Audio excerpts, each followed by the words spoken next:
Não existe nada melhor do que ser amigo de Deus, caminhar seguro na luz, desfrutar do seu amor, ter a paz no coração, viver sempre em comunhão e assim perceber a grandeza do poder de Jesus, meu bom pastor.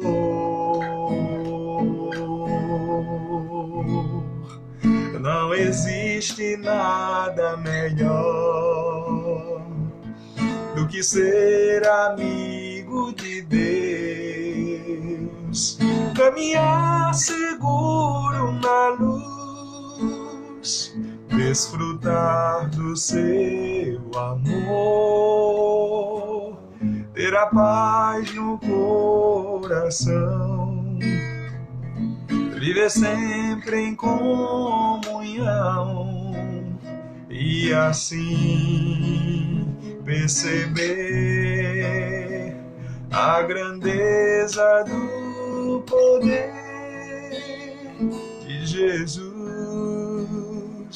meu bom pastor.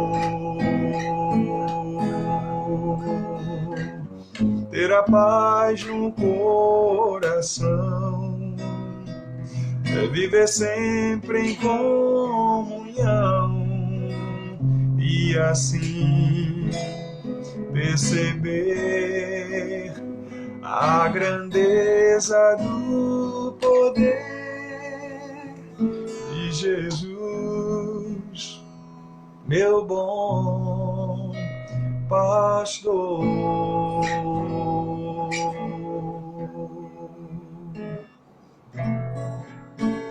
Meu Pai, aos seus filhos mostra o lugar onde o sol, o amor, brilhar, clareia o caminho e quem passar por ali saberá. Jesus é o amor, só Ele nos traz amor e paz para sempre no coração. Suas palavras nos conduz e nos deixam, enfim, em nossas almas, a semente do amor. Como é sublime ouvir sobre a salvação e entender que é preciso saber que Jesus é o amor, só Ele nos traz amor e paz para sempre no coração. Amor, amor, Jesus é o amor, amor, amor. Se você sentisse só na garganta aquele nó, não se desespere não, Ele estará. Acredite no coração, Amor, amor, Jesus é o amor, amor, amor. Sim, Deus, nós te louvamos por esse amor, Pai. Nós te louvamos porque de uma maneira tão tremenda, tão especial, o Senhor derramou em nossos corações um amor que o mundo não pode dar, uma compreensão, Pai, de uma espiritualidade à luz da Tua Palavra. Nós te louvamos pela vida de Cristo, te louvamos por Sua morte, te louvamos por Sua ressurreição, te louvamos porque podemos, Pai, desfrutar desse amor pleno. Te louvamos, Deus, porque podemos desfrutar dessa amizade. Não existe, de fato, nenhuma amizade maior ou melhor que a amizade que temos contigo. Não existe nada melhor nessa vida senão a comunhão com o Senhor. Obrigado, Senhor, porque por causa dessa comunhão nós podemos desfrutar também da amizade dos irmãos, a comunhão da igreja, da Santa Igreja do Senhor. Aceita o nosso louvor por esse dia e por tudo que o Senhor ainda há de fazer conosco e em nós. Nós te pedimos, fala conosco através da Tua Palavra, ilumina o nosso entendimento, de maneira que possamos compreender qual seja a boa, perfeita e agradável vontade do Senhor para nós. Te pedimos tudo isso para a Tua glória e para a nossa alegria, em nome de Jesus. Em nome de Jesus. Amém. Glória a Deus. Glória a Deus, irmãos e irmãs. Estamos nós aqui, mais uma vez, para adorar o Senhor juntos. Rebeca, a gente não conseguiu pegar o frio em Areia ontem, não foi? Então o frio chegou aqui em João Pessoa. O frio chegou em João Pessoa. Ontem nós fomos percorrer o caminho do frio, mas o frio estava com raiva, saiu correndo e deixou só o calor. E aí a gente chega em João Pessoa, tá frio aqui. Muito bem, irmãos e irmãs, sejam todos bem-vindos, bem-vindas. Paulinha, Cássia, Flor, Amandinha, Jairo, meu irmão, Biel, meu querido filho do coração, minha querida Dina, meu Gil, Jairo, que bom que estamos todos juntos. Amandinha, quem sabe na próxima. Todo mundo empacotado ontem no caminho do frio e só tem o caminho do fogo. Ainda bem que nós somos avivados. A gente está acostumado com fogo, né? Eita, um monte de pentecostal passeando no caminho do frio, é isso que dá. Não tinha frio nenhum. Glória a Deus. Que bom que estamos aqui, irmãos. Hoje é domingo, é dia de pensarmos juntos sobre a palavra do Senhor. Eu sei que você já teve seu momento de meditação hoje, já leu a palavra, Deus certamente já falou com você, mas esse é aquele momento, nesse tempo rápido, em que nós temos separado para conversar um pouco sobre a palavra do Senhor, meditar nessa palavra e juntos, né, compartilhar. E eu louvo a Deus por essa rica oportunidade que Deus tem nos dado, né, de podermos ficar aqui dessa maneira tão especial. E a gente vai falar um pouco sobre isso depois da reflexão, para a gente dar alguns avisos sobre os cultos presenciais da Igreja Batista Ousado Amor, aí boa, tá certo? Mas isso a gente conversa depois. Agora eu quero aproveitar esse momento, o máximo de tempo possível, para a gente se aquecer na luz aqui, se aquecer na luz do Espírito, Bequinho. Muito bem. Espiritualidade. Teoria e prática à luz da Bíblia. Espiritualidade. Teoria e prática à luz da Palavra de Deus. Vamos abrir as nossas Bíblias em Efésios capítulo 6. Efésios capítulo 6. versos 10 em diante, é um texto extremamente conhecido, não é? E nós vamos meditar um pouco sobre espiritualidade, teoria e prática à luz da palavra de Deus, tá certo? E Efésios capítulo 6, nós vamos ler três versículos apenas, e serão suficientes para dar um norte à nossa reflexão. Vamos fazer a exposição desses 3 versículos. Diz assim, Efésios 6:10: Quanto ao mais, sejam fortalecidos no Senhor e na força de seu poder. Vistam-se com toda a armadura de Deus, para poderem ficar firmes contra as ciladas do diabo, porque a nossa luta não é contra sangue e carne, mas contra os principados e as potestades, contra os dominadores deste mundo tenebroso, contra as forças espirituais do mal, nas regiões celestiais. Esta é a palavra do Senhor e nós damos graças a Deus por ela. Espiritualidade, teoria e prática à luz da palavra de Deus. Muito bem, como todas as cartas do apóstolo Paulo, Efésios é uma carta extremamente didática.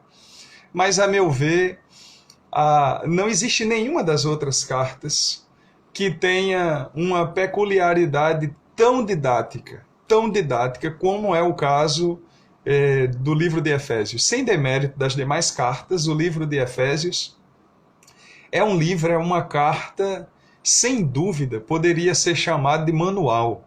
Sabe, manual, via de regra, manual é aquele texto que se deve levar à mão, por isso que se chama manual, para que você saiba como funcionam as coisas sobre o que esse manual fala. Pois bem, Josiane, toda a Bíblia não seria assim? Claro que é. Claro que é. Mas esse livro de Paulo é um livro tão especial nesse sentido didático que seria um excelente objeto de estudo para José de Souza Libânio, aquele especialista em didática brasileiro que conseguiu teorizar como é que a gente faz para ficar tão mais simples para as pessoas entenderem sobre algum conteúdo programático. Pois bem, o livro de Efésios é um desses livros que, se você puder ter um tempo, separar um tempo e estudá-lo, verá que eu tenho razão no que digo. E eu começo dizendo assim, a primeira grande força didática desse livro é que, não sei se pensando ou não, Paulo escreve esse livro separando teoria de prática. É exatamente isso. É um livro que até metade dele tem 6 capítulos, e até o capítulo 3, o capítulo 1, 2 e 3, Paulo vai teorizar sobre a vida da igreja. E do capítulo 4 ao capítulo 6, encontrando no cume do que acabamos de ler, Paulo vai escrever sobre a prática da vida da igreja. E o lindo disso é que o tema central, tanto da teoria quanto da prática, é justamente a vida da igreja numa dependência do cabeça, que é Cristo. Eu poderia dizer numa frase só, se alguém dissesse, resuma rapidinho o livro de Efésios. Eu diria, olha, é um livro que fala que a igreja é o corpo de Cristo e que Cristo é a cabeça dessa igreja.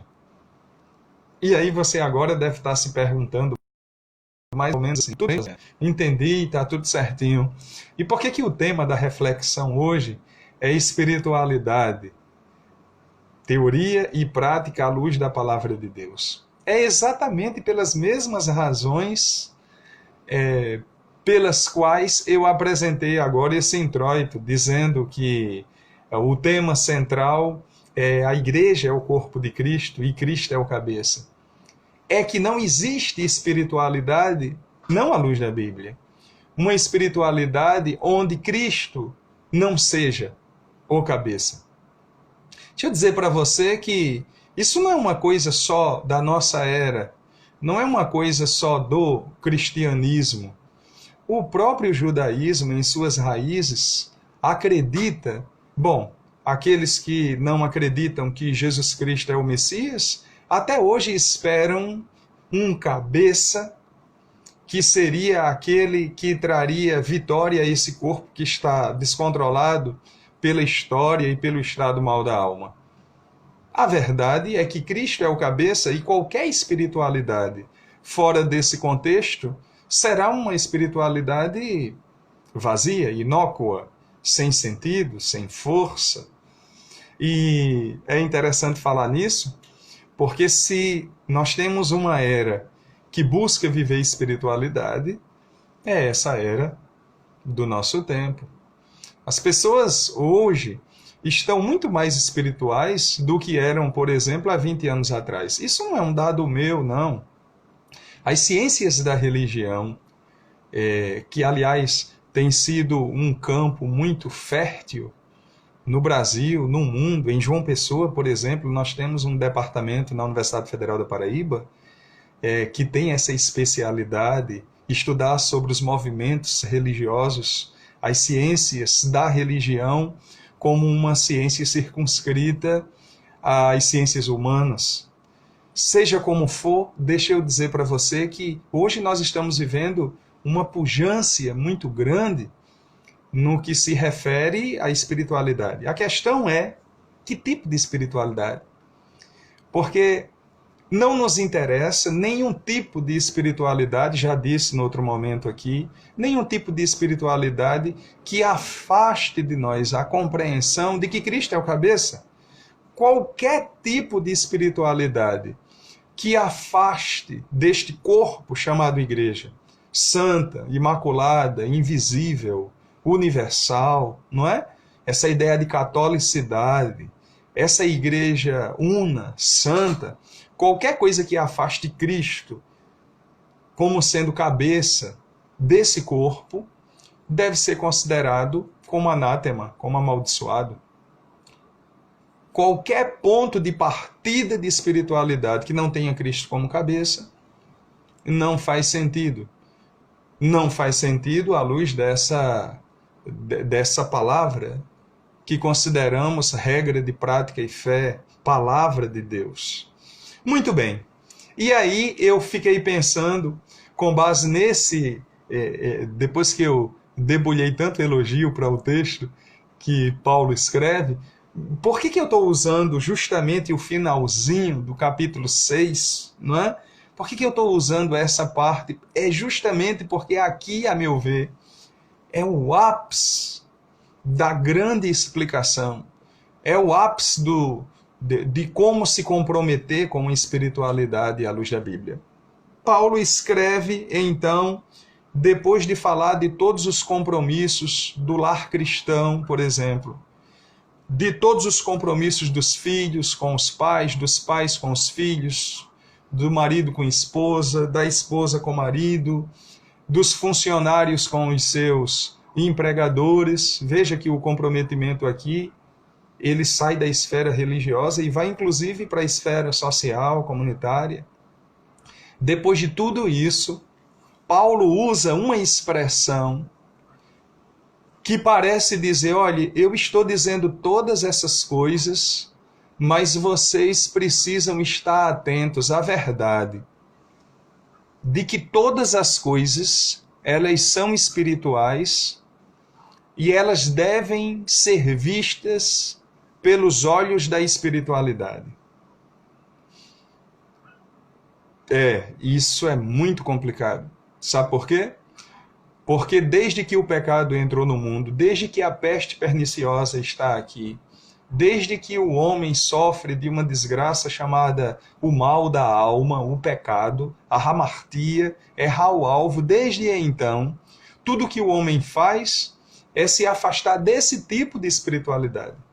Uma espiritualidade que o conclama a ter compromissos com o cabeça, que é Cristo. Pois bem, vamos entrar no texto e veja qual é a primeira coisa que o apóstolo fala sobre uma vida de espiritualidade na sociedade e à luz dessa palavra. Veja o verso 10. Ele diz assim: quanto ao mais, eu vou chamar isso aqui de jumping.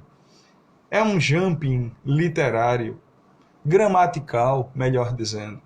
Ele está dizendo: olha, eu já falei muitas coisas para vocês, mas quanto ao mais, o que vocês não podem esquecer de tudo que eu falei, vocês precisam ser bons pais, bons filhos, bons maridos, boas esposas, boas filhas. Vocês precisam ser bons funcionários.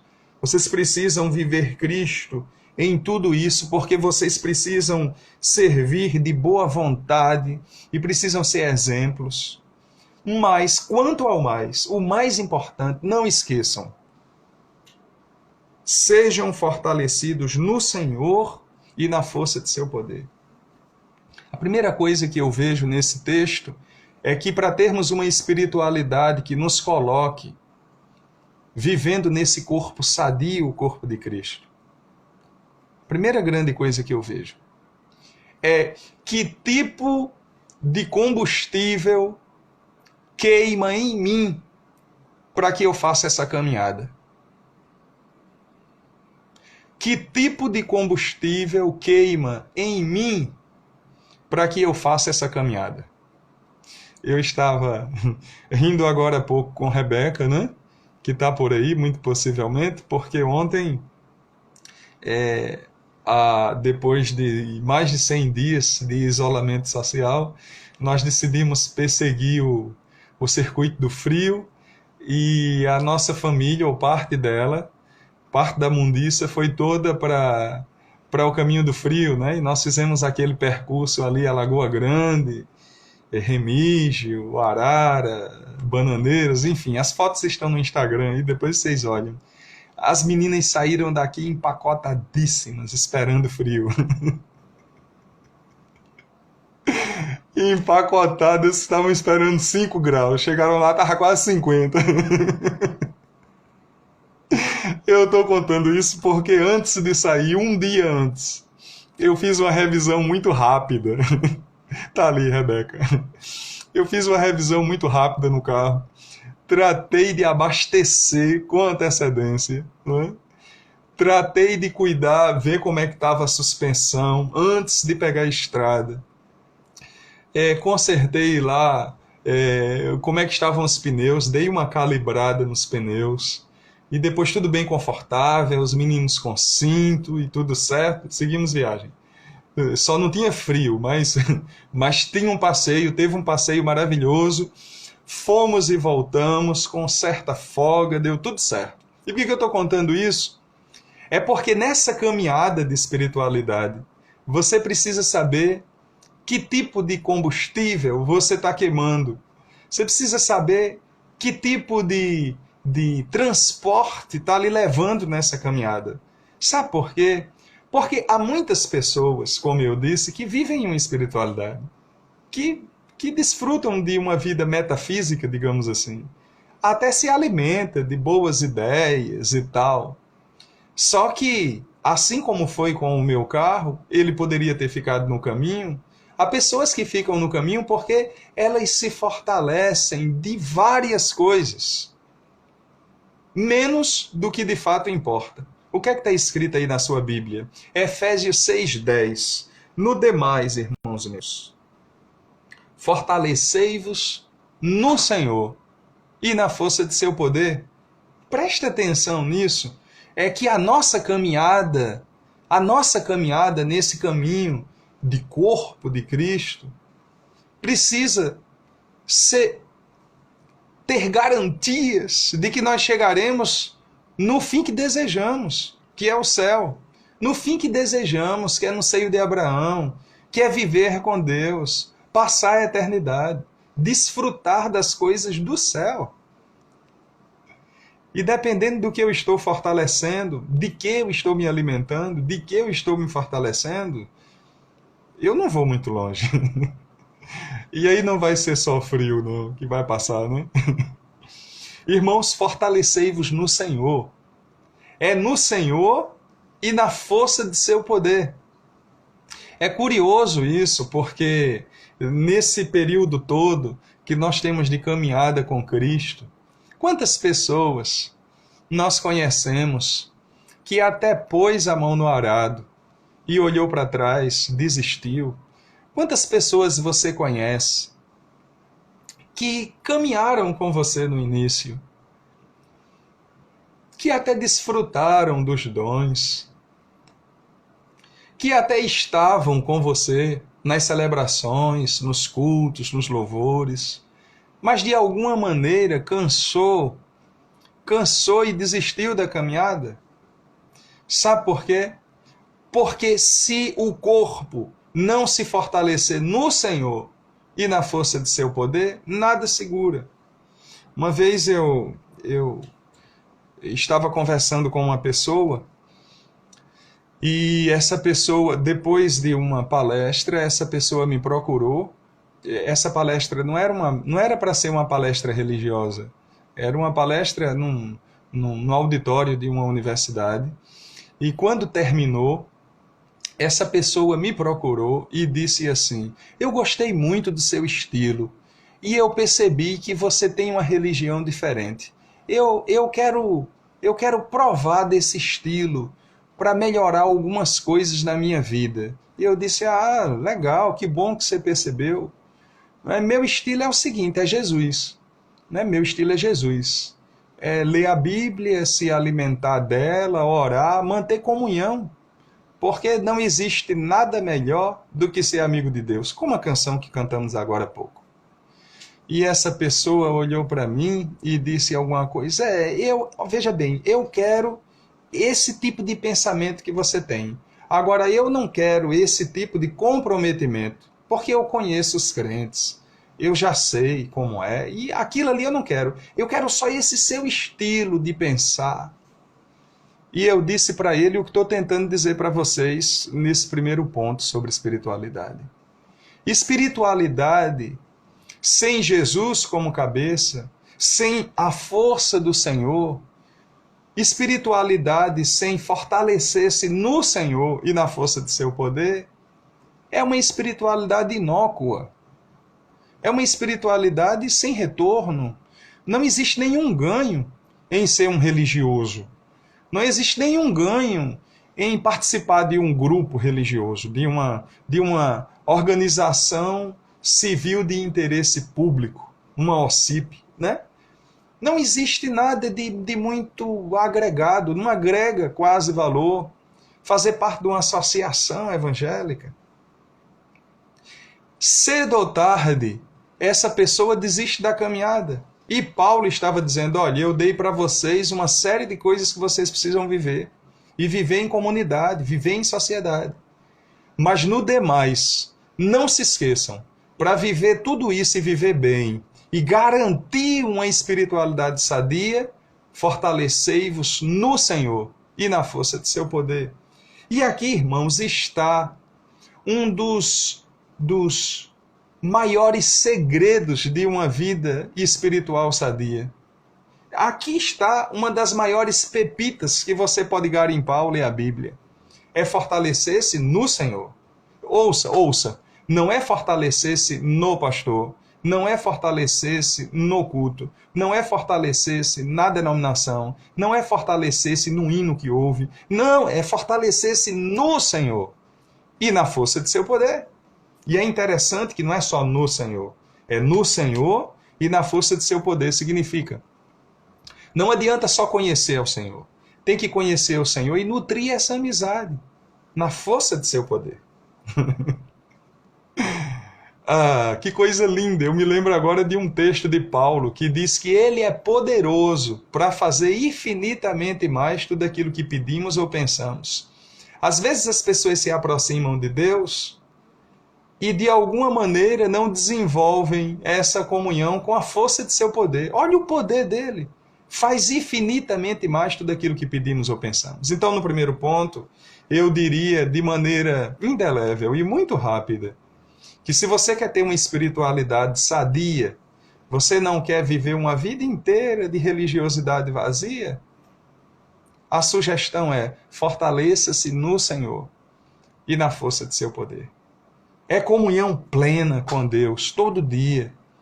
É isso que faz uma espiritualidade ser útil. A diferença entre espiritualidade sadia e religiosidade é que quando as coisas apertarem, um homem espiritual ele vai ter de onde tirar forças. Na religião nem sempre tem isso. Não sei se vocês se lembram, eu vou já passar para o segundo ponto, mas eu não sei quantos de vocês assistiram aquele filme O Corpo, com Antônio Bandeiras. Um filme fantástico. Aquele filme me ensinou muita coisa, mas eu me lembro de uma cena. A verdade é que o corpo era o corpo de Jesus que supostamente alguém tinha encontrado. Não vou dar spoiler do filme todo, vai que você vai ver, eu não quero atrapalhar. Mas o fato é que descobrem um corpo que supostamente seria o corpo de Cristo e um padre exagenário, uns 60 e alguns anos, ele entra em crise do meio para o fim do filme. Ele devia ter ficado até o final. Eu não vou dizer o resto não, mas o fato é que ele sobe numa torre,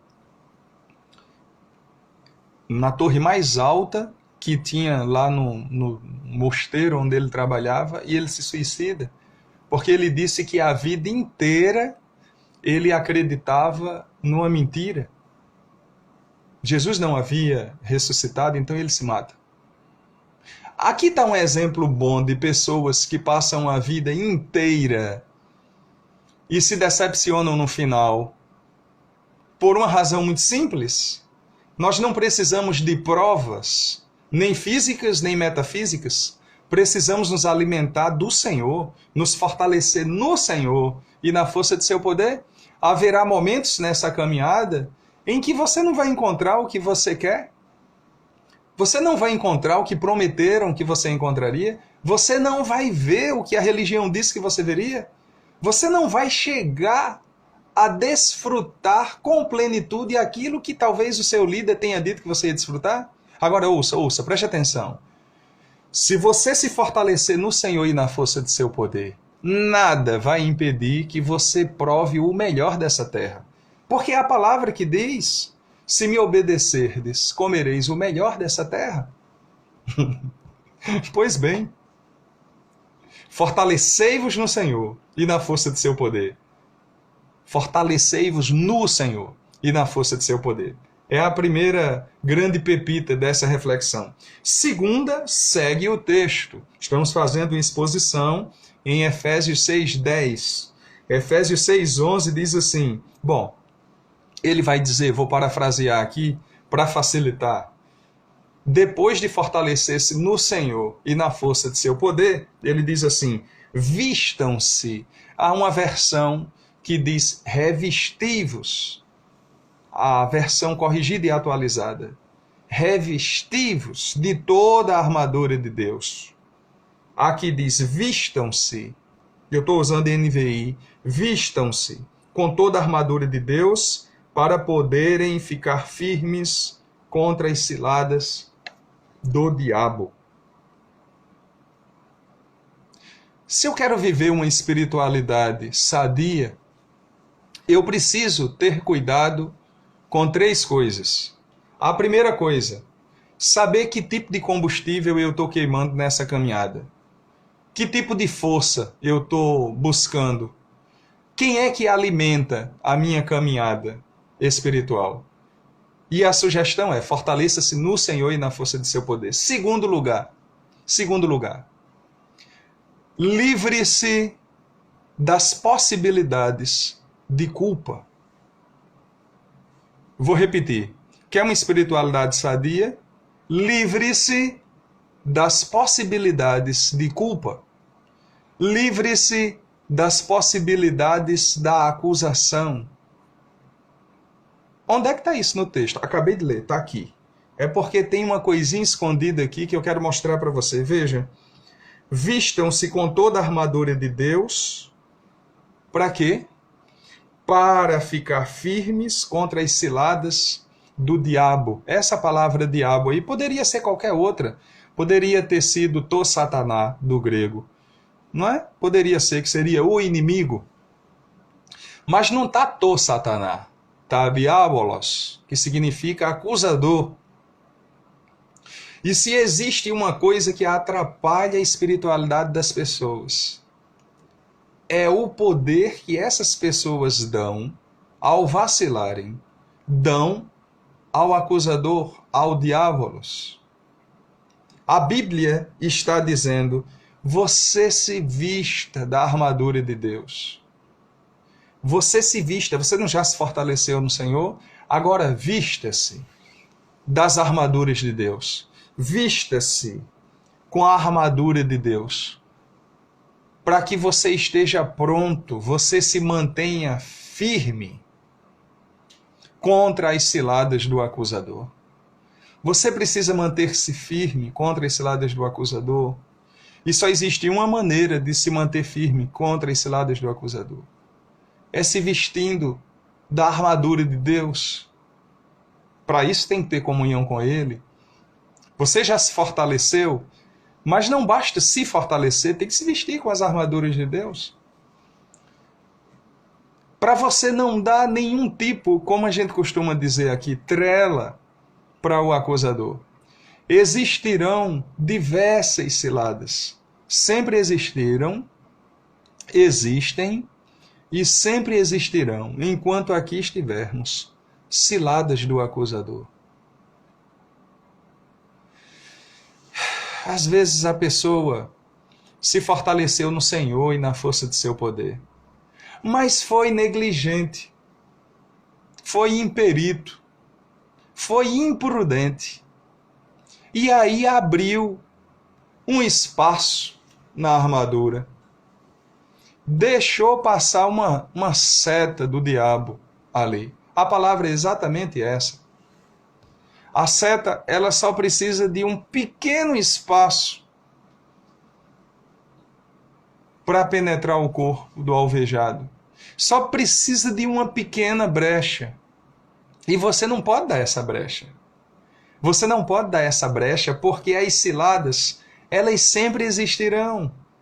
E o apóstolo Paulo está dizendo: irmãos, vocês garantam que não exista espaço nenhum para uma acusação do diabo. E é muito interessante isso porque há uma diferença técnica entre culpa e dolo.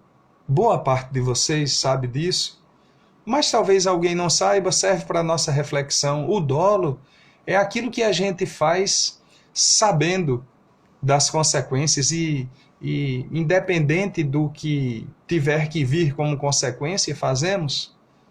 É doloso, é um erro doloso. Eu quero porque quero. Está errado, eu sei que está errado. Mas ainda assim eu quero. Esse é o dolo. Esse é o dolo. Mas me parece que aqui nós estamos falando um pouco de culpa, não de dolo.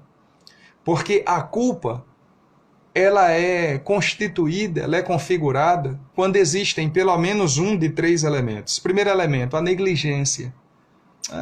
Eu não preciso orar tanto assim, não. Eu já li a Bíblia semana passada. eu já ouvi a live. Eu já vi o pastor pregar, eu já vi uma canção linda, eu não preciso orar, não. Está sendo negligente. E se você está sendo negligente, sabe o que pode acontecer? Uma pequena brecha na armadura e uma cilada do diabo pode gerar uma acusação contra você. É negligente. Qual é a outra possibilidade? Imprudência. A imprudência tem feito muitas pessoas caírem na fé. Muitas pessoas. Você tem que ter cuidado porque se você não buscar os dons do Espírito Santo, se você não buscar o Espírito Santo, não mantiver o seu azeite no nível, você sendo negligente, como foram aquelas nécias noivas da parábola que Jesus falou, lembra? Se você é negligente, se você não cuida da sua espiritualidade, você abre um espaço para uma cilada do acusador. E aí, depois que cai na cilada do acusador, dependendo da situação, é difícil levantar. A pessoa, vocês lembram daquela história do AA, lembram? Evitar o primeiro gole. Sabe disso? Sabe? É exatamente isso que acontece espiritualmente. É que quando tem a primeira queda, vai numa caminhada muito boa, né? Mas aí foi negligente com a oração. Foi imprudente com a oração. E aí cai. E depois que cai, o inimigo vem para cima do indivíduo e com a sua força acusadora enclausura em sentimentos que ele não deveria estar sentindo. Então, imprudência, negligência e imperícia. Sabe o que é imperícia? É quando você não sabe como agir. Você não é médico, mas você se submete, por exemplo, a fazer uma cirurgia em alguém. Isso é mais do que imperícia, né? Imperito é uma pessoa que não tem perícia, não sabe fazer, não sabe agir. Ouça, o que é que Tiago diz? Quem não tem sabedoria, peça a Deus que a todos dá e não lança em rosto. Se você é imperito em alguma coisa, peça a Deus sabedoria, antes que você caia na cilada do acusador. Está aqui, está escrito aqui, verso 11. Vistam-se com toda a armadura de Deus para poderem ficar firmes contra as ciladas do diabo. As ciladas do diabo estão sempre prontas, irmãos. Os crentes é que nem sempre estão prontos para as ciladas. E por isso eu estou chamando a atenção aqui para algo que Paulo chamou a atenção dos Efésios. Palavra de Deus para nós hoje, palavra de Deus para você. Cuide da sua vida, da sua espiritualidade. Não abra brecha nessa armadura, porque só precisa de uma pequena seta para fazer você cair. E quando você cai, vem a acusação muito forte. Mas agora tem outra coisa que eu quero falar para você. Ouça, você que está me ouvindo agora, e por imprudência, imperícia, negligência, você foi alvejado por uma seta. Você caiu em uma das ciladas do acusador. Deixa eu lhe dar um remédio aqui. 1 João 1,9. Se confessarmos nossos pecados, Ele é fiel e justo para nos perdoar os pecados e nos purificar de toda injustiça. Corra depressa para os pés da cruz. Peça perdão, se confesse e levante. E lembre, aquele que confessa e deixa, alcança misericórdia. E se o diabo vier lhe acusar de novo, manda ele cantar em outro terreiro. Diga assim, não, meu pecado já foi perdoado, já fui perdoado. Agora, mantenha o compromisso que Paulo está apontando aqui do que Jesus já havia dito. Jesus disse, na verdade, o espírito está pronto, mas a carne é fraca. E é por isso que tem que estar com prudência, com perícia. Você precisa ser diligente para não abrir espaço para o acusador. E outra coisa, irmãos, com o acusador a gente não negocia. Acusador, a gente resiste. Mas a gente só resiste o acusador quando a gente está nos pés da cruz. Como foi que Paulo falou? Lembra?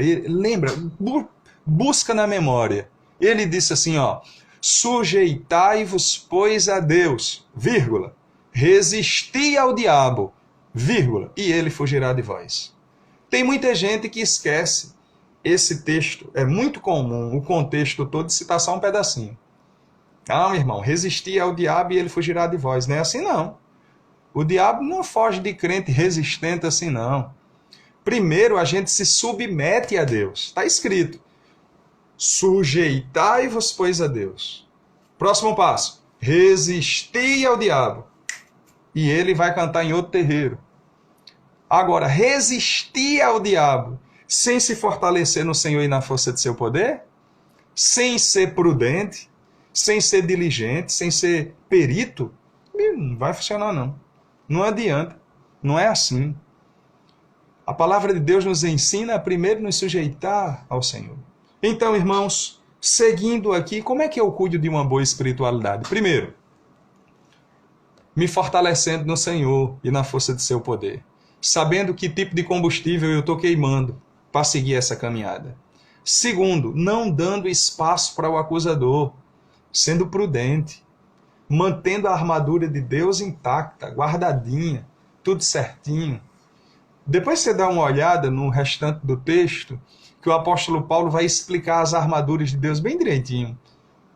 Eu vou chamar a atenção só para uma parte da armadura. Olha, a sua mente, põe o capacete da salvação para não ficar com a mente cheia de favelas mentais, cheia de lixo na cabeça. Põe o capacete da salvação. Aí.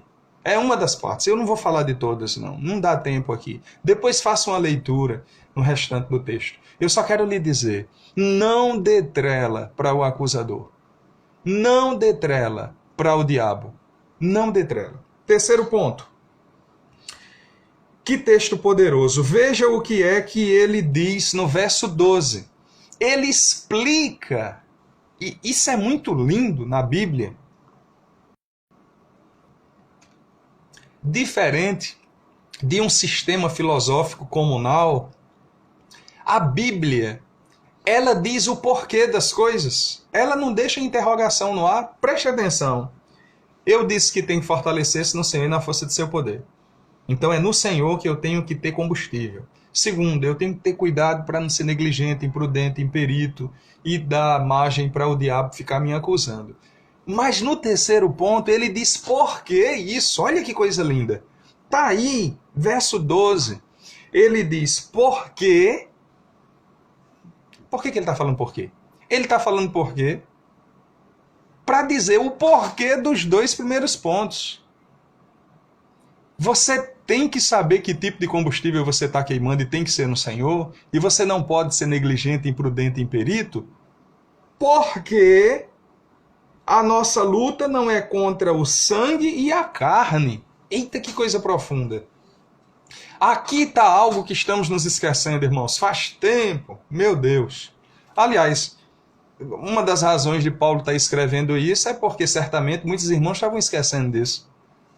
Lembra que eu disse no início que uma das consequências do pecado é nos afastar de uma espiritualidade sadia e nos aproximar de uma mundanidade no mundo.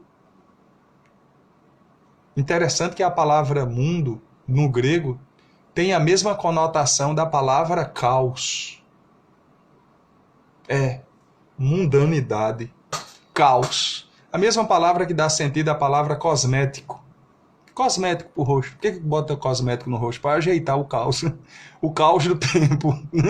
Cosmético vem dessa mesma palavra. Caos. Quem se afasta de Deus e tem uma espiritualidade danosa, doente, tem uma vida de caos.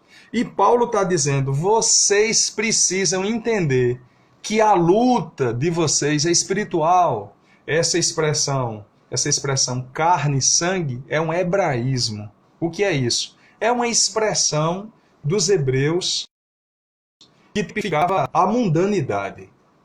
Essa coisa do caos aqui. A nossa luta não é contra carne nem sangue. Irmãos, nós precisamos voltar a ter uma percepção de céu, percepção de espiritualidade. Porque nós estamos extremamente mundanos. Você está extremamente mundana. Está extremamente mundano. Está humano demais. E o que a palavra diz? A sua vida todinha não é carne, não é sangue. Existe uma vida espiritual. Alguém já disse, e eu acho tremenda a frase, que expressa que nós não somos seres humanos tendo uma experiência espiritual. Nós somos seres espirituais tendo uma experiência humana. E nessa experiência humana eu preciso entender que a minha luta não é contra sangue nem carne. Nesse hebraísmo aqui. Eu sei, o verso 12 desse capítulo, durante muito tempo foi alvo de muitas heresias. Meu Deus, na década de 90 eu era adolescente, foi um dia desse. E eu me lembro que tinha um grupo, menino, tinha tanta heresia. Era como é que chamavam? Era guerras espirituais, não, tinha outro nome. Enfim, o fato é que eu não vou falar da heresia, mas eu vou falar da verdade que há nesse texto. Ouça bem, Você precisa parar de ver o mundo como você vê, porque você é crente. Sua nacionalidade é no céu. O apóstolo Paulo disse: fortaleça-se no Senhor e na força de seu poder.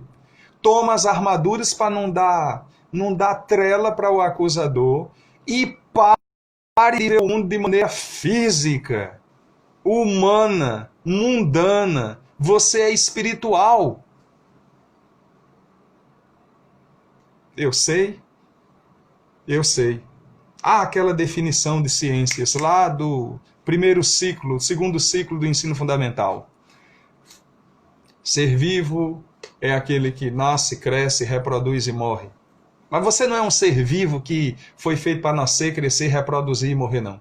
Deus lhe deu a oportunidade de estar aqui, peregrinando nessa terra, mas você não pode esquecer que você não é daqui.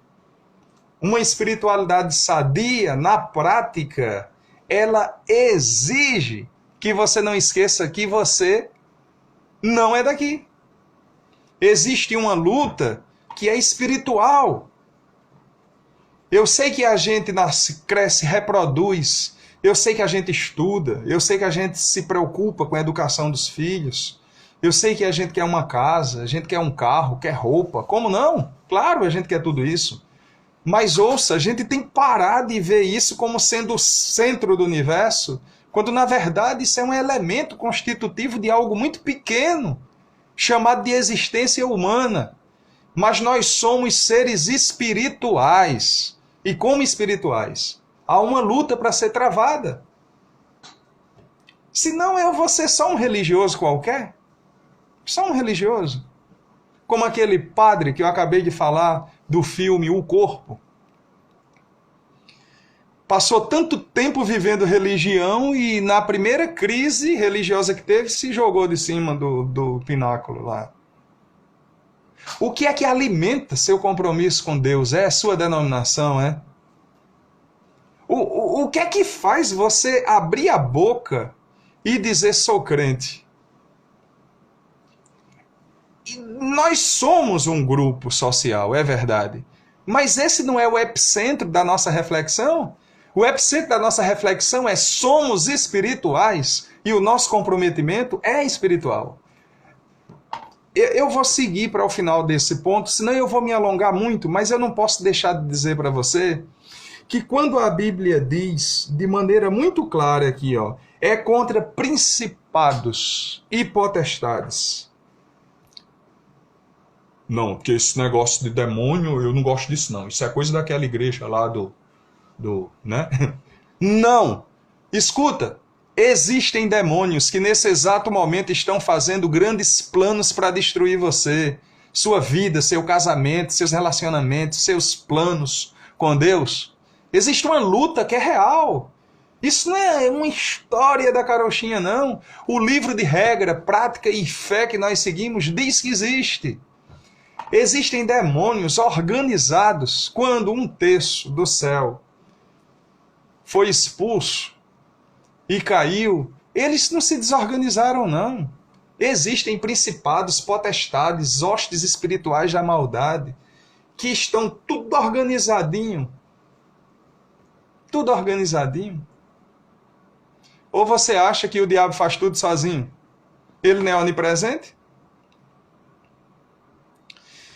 Irmãos, existe uma urgência de ter espiritualidade. Agora, espiritualidade sadia. Kikiki, cococô, isso aí não alimenta nada e ainda destrói o que é bom. Tem que ter uma vida espiritual baseada nessa palavra que diz: filho, filha, cuidado, fortaleça-se no Senhor, na força de seu poder, tome a armadura, não dê trela para o inimigo. E preste atenção, a luta é espiritual. É espiritual. 1989. Caiu o muro de Berlim. O que tinha de cristão festejando? Porque dizia-se que o marxismo havia acabado. Lembram dessa resenha, não? Se dizia que o marxismo tinha fracassado e agora estava tudo bem, e que agora o cristianismo ia vigorar, mesmo sendo pelas mãos da Igreja Católica, porque à época era o Papa João Paulo II e o Ronald Reagan era o presidente dos Estados Unidos à época. Todo mundo estava festejando, porque agora o cristianismo vai coisa nenhuma. Coisa nenhuma. Porque naquele momento estava surgindo um movimento capitaneado pelo diabo e seus demônios, hoje conhecido como marxismo cultural. Existe uma guerra espiritual que se consubstancia e se materializa numa política que existe única e exclusivamente para destruir quem quer ir para o céu. Tem muita gente, que está deixando o cavalo passar selado, porque tem uma vida de religioso e não sabe o que é espiritualidade sadia. Movimentos que existem para destruir a família, a propriedade privada e o Estado. Isso lembra alguma coisa para você? O livro póstumo de Karl Marx, né? Publicado por Engels, seu coleguinha. Deixa eu dizer para você, existe uma luta que é espiritual e ela se consubstancia, se materializa numa política que quer destruir você, a igreja. Eu estou caminhando por fim, mas eu não quero fechar essa reflexão sem lhe dizer o seguinte: ou você vive uma espiritualidade sadia, ou você não vai conseguir comer o melhor dessa terra.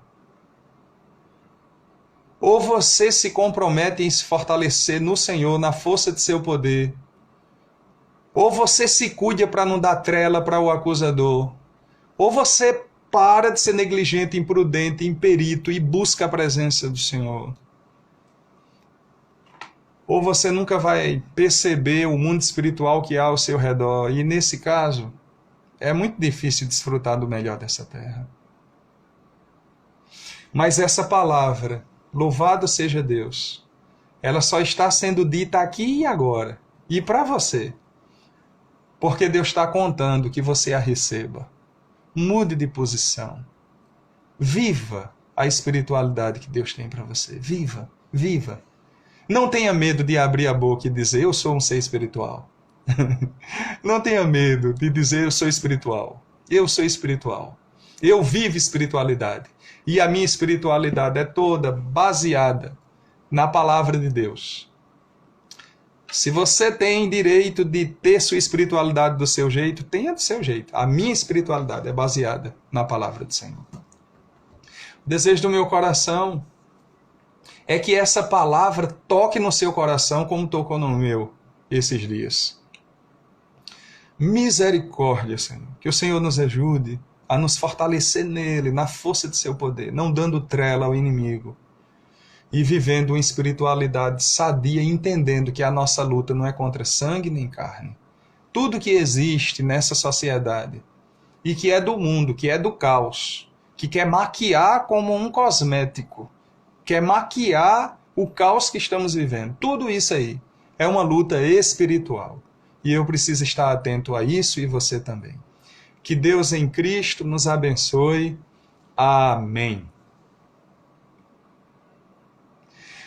Muito bem, meus queridos, pastor Mesquita, que estava também ontem buscando frio, lá no caminho do frio, e só encontrou fogo. Paula disse glória, Henrique está por ali, muito possivelmente Joyce, minha querida Molha, Jairo, meu querido irmão, quantas pessoas que passaram por aqui. Glória a Deus. Meus irmãos, uma palavra muito rápida, eu não sei quanto tempo ainda temos. Quarta-feira, às 19 horas, estaremos aqui e vamos falar sobre os cultos presenciais.